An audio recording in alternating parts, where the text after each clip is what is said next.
Here we go, straight on with it. We are looking at Croc. That's right, the original PS1 classic being bleamed on the Sega Dreamcast. That's right, we've never actually looked at a Croc game before, so I thought, you know what, Shindogu's obviously put this forward to the channel to take a look at it, so why the hell not? Essentially, Croc, in my eyes, is essentially, how do I say it? A little bit like Crash Bandicoot. It feels like Crash Bandicoot on a budget. Now, I don't want to sound cruel because, you know, I actually kind of like Croc. But yeah, I'd say it's kind of Crash Bandicoot on a budget. I mean, the story's great. It's a cool little fun game, to be fair. But how well does it bleem onto the Sega Dreamcast?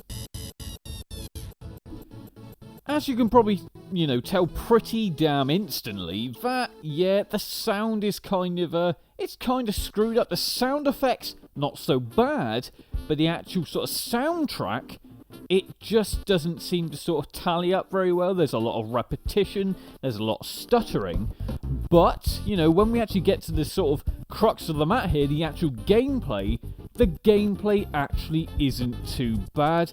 Now, as you just saw the control scheme there, the control scheme's perfect for this game, and, you know, there's no issues at all with the control scheme, so meaning you can play it as a CDI with no issues, no need to have to change any of the controls.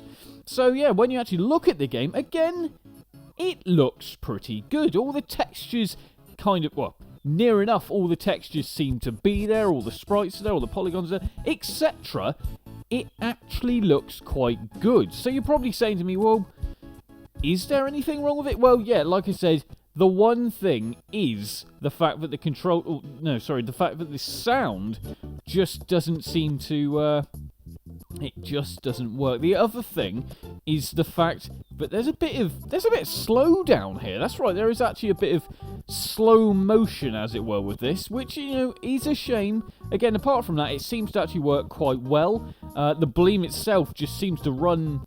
Yeah, it runs pretty damn well, but the one issue, or the two main issues with this, are sound and, yeah, the actual speed in which it plays. Apart from that, I think, we're pretty damn close to having a really good Bleem. So it is a shame when you get to this sort of stage, and it just isn't quite perfect. It really is a shame.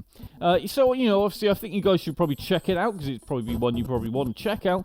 I mean, obviously, I'm sure there would be some emulation that would allow you to speed it up slightly, or I think that would just kind of ruin it, because it just doesn't feel like a real Bleem if you're trying to play it on emulation or any other way apart from an actual CD, a disc. That is the way I think Bleem should be played, personally, that is.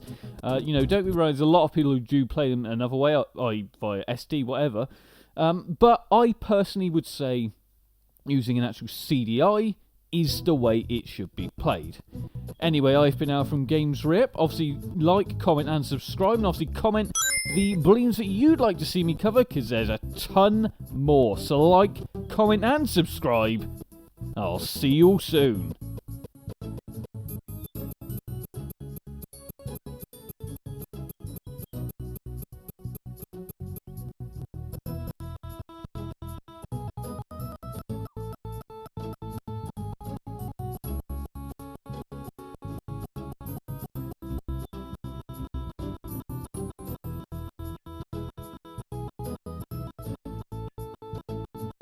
You can now support the channel on patreon.com/GamesRip, as well as remember to like, comment, and subscribe.